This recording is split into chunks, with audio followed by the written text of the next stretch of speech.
We are going to do part number 3 of the message. Hallelujah. I want us to understand in part number 3 of the message the rank of an apostle. The rank of. Please open your Bible, the book of 1 Corinthians chapter number 12, verse number 28. Are you ready? 1 Corinthians chapter number 12, verse number 28. I want you to move faster so that we are able to minister, so that God is able to speak to 1 or 2 people here. Because I tell you that God has a message for you. Hallelujah. 1 Corinthians chapter number 12, verse number 28. The Bible says what? Come on. You've heard the heaven. And God has set some. And God has set some. In the church. Has set some in the church. It's very important that we do a little bit of contextual study here. The Bible says, and God has set some in the church. The word set is a Greek word, titani. It is the Greek word titani. It means to place, it means to appoint, it means to ordain, it means to put, it means to settle, it means to establish or to order, to establish by order of appointment, or by order of decree, or by order of law. Titani. So when God said some, what he did is he began to titani them. Are you still with me? He began to ordain them, to appoint them. He began to place them above for a particular reason. The Bible says some.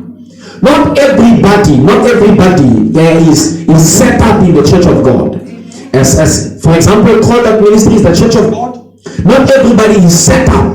There are some that he has set up. Read. The Bible says first. The word first is a Greek word. It is the word proton, or is the word, and you know the word proton means positive. Or it is the word proto. The word proto means chiefly. It means primarily. So, if God has set up apostles first, and the word first means chiefly.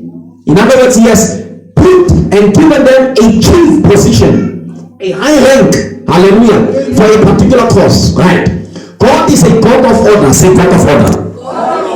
And his word states that apostles are first, or the apostolic ministry is first. It is chiefly. It is high in rank.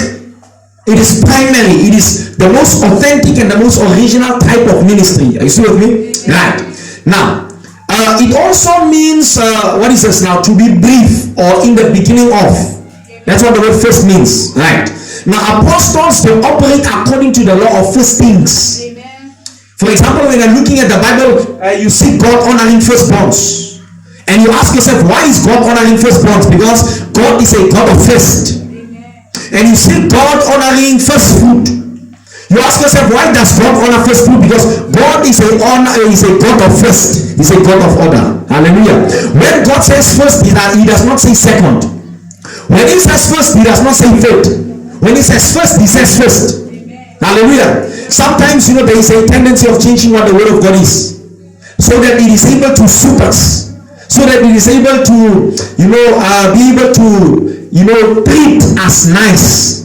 Because what we most of the time come to do is, our ears are itching. We come to hear what the ears are itching for. But what is very important is to understand the legalism of the scripture. When God says first, is first. Say it to somebody then. When God says first, is first. Okay, say it this way. Say first thing first. One of the definitions of the word first is chiefly. Chiefly. So when God says first, it means chiefly. The word chiefly means according to the highest rank of office, or according to the highest or the greatest rank of importance, or according to highest rank in significance or in influence.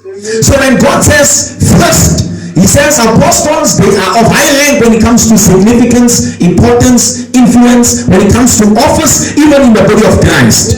And the reason why certain things are not happening is because the first office of God is not properly established. And how do you know that it is not properly established? You get sometimes a ministry or a church where people are coming and people are not willing to do certain things that the Bible says they must do.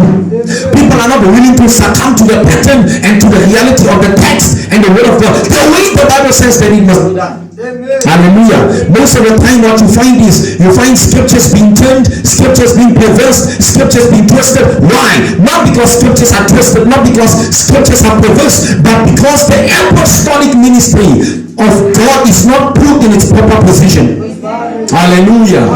The word rank there is defined as a degree or a position of dignity or eminence or excellence or a grade of official standing. In other words, when God says these people, I give them rank, I give them official stand. Now what does this mean? It means the people that have been given legal grounds to establish the church of God, they are apostles. Hallelujah. But now the church of God is the first department of heaven that must be established on earth. So when we speak governmentally or departmentally or ministerially, so the first thing that must be established on earth is the church of God. But when we speak in terms of office, in terms of rank, in terms of excellence and eminence, in terms of diligence, apostles, they must be first. In other words, they are facilitators and they are embodiments of the church of God. They themselves, they capacitate the entire leadership of God. Absolutely. So once this has not been done, then a church begins to move apostolically, and every individual adopting apostolic motion in their own life, then the kingdom of God, the interest of God will not find relevance and progression in the life of believers. This is when you find people coming to church but their lives don't change. Are you with me? This is when you find people coming to church and listening to the Bible and saying, but you know, men of God, men are like this. Men are like this. You know, if you are a man and you are thinking you must sleep with the woman. Why? Because the man is not under apostolic order. Because the individual rejects what the Bible is saying, and the person has a tendency, a proclivity really of saying that not everything that is written in the Bible must be taken the way that it is written. Why? Because there is no apostolic order over the life of that person. Hallelujah. Say first thing first. Say first thing first. Even though we are all equal in the body of Christ, this is biblical ontology. We are all equal in the body of Christ. Men, women, leaders, and followers. We are all equal according to the order of salvation. In other words, how I became saved. I was saved because I was a sinner. How a member was saved? The member was saved because the member was a sinner. We were all in. You were given the mercy or justified by faith and the mercy that Christ made available on the cross. Are you still with me? So all of us are equal when it comes to that stanza, when it comes to that standard. But there is something different here. There is something different. There is a difference in rank in spirit. There is difference in rank in spirit. That's why other people will begin to develop stature. 600 next to you and say, don't sleep. Shake that person and say, don't sleep. Hallelujah. That's why sometimes when God wants to do something in the church, God will look for men of rank. Sometimes you can be a mighty man that goes in the dark and have no rank. You can be a powerful person who knows the scripture and have no rank. Why? Because rank means official stand. In other words, if God wants to do something on earth, is God going to consult you? I tell you, when God wants to do something in Burundi, God comes to me, he consults me. Why does God have to come to a human being and consult a human being? Because God is looking for people who are in official stand. Are you with me? Okay, let me make the example here. When there is a family meeting, children are not included. Is that right? Because the texture or the intensity of their opinion still will not be able to shock the family into anything. In other words, if they, you know when you bring a child into a meeting and say, okay, we are having a family meeting, we are dealing with a problem of this is going on in the family, and then you hear all of a sudden the child in the meeting saying, I'm hungry. How long have we been having this meeting? They don't understand the portfolio. They don't understand the depth of the thing that is being dealt with, so they are only thinking on their stomach. That's why sometimes when we are having church, people can come into the church and say, you know what, when is the church coming out? The church is taking too long because they are nuptials, they are babies in the spirit. So when God wants to do something, he cannot consult them because they are time babies. I'm not hearing your amen. But if I'm not still going to hear it, I'm still going to preach this one. I see of me. There are people that God doesn't consult when he wants to do something. They are nuptials, they are babies in the spirit. The Bible says in the book of, oh my God, hear this one. In the book of Job chapter 2, the Bible says God called a meeting in heaven, but the devil was there. The devil was there. Why? Because the devil wanted to get full protocol of what God wants to implement. I see of me. So these are some of the things that we need to begin to look at, gaze at, meditate on, need to contemplate on. These are the things that we need to ponder deep on. That when God wants to do something in your house, that's why some of you don't know what's going on in your houses. When you're looking at the things that are happening in the house, you cannot tell, no matter what level of intelligence you are able to apply, you cannot still tell, or you cannot sense or pick up what is really going on. Amen. Amen. Why? Because people, let me be honest with you, up until God tells you what is going on, you don't know what is going on. This is truth. This is truth. Up until God tells you what is going on, you will not know what is going on. Can I go? Amen. All right.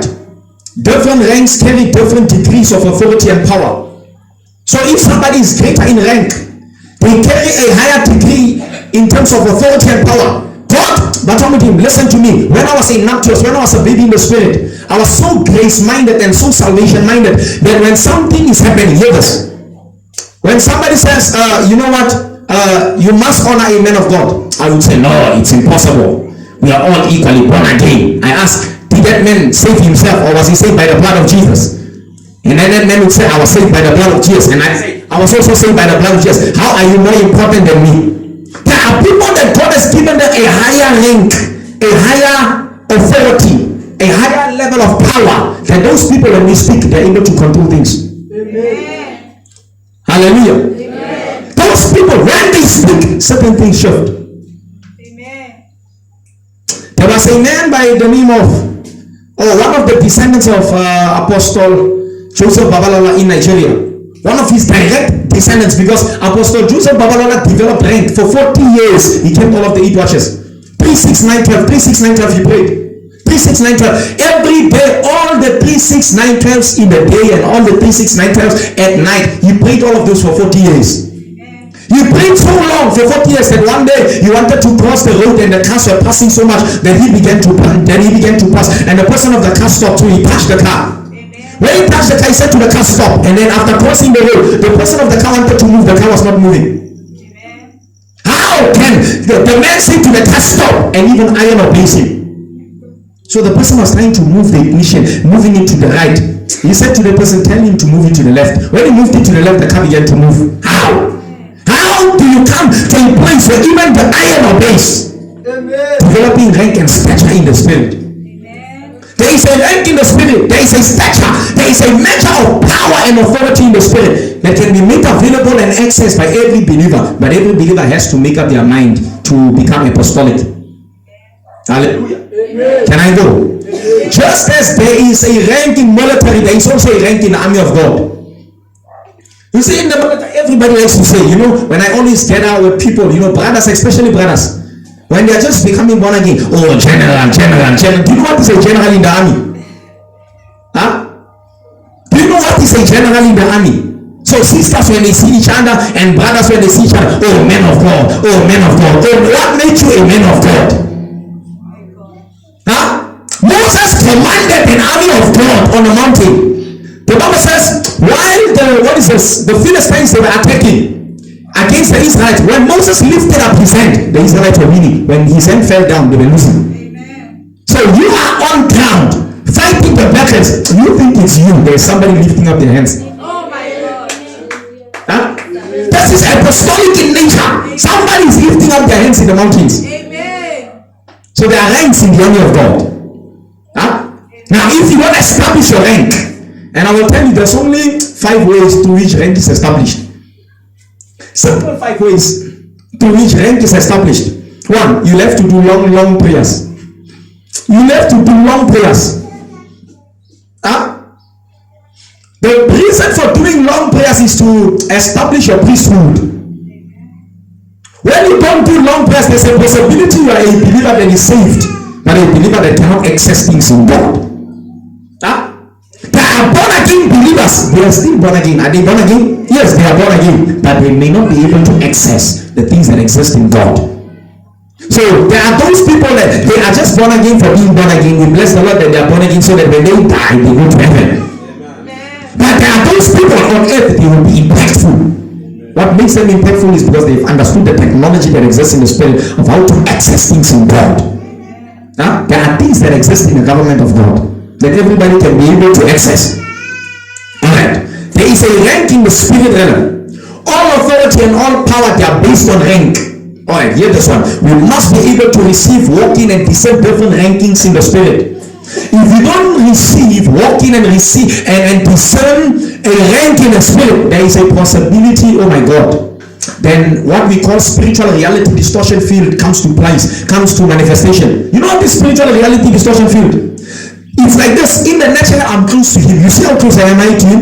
But in the spirit, we may be 50 kilometers apart. Amen. Spiritual reality distortion field. It may look like the place that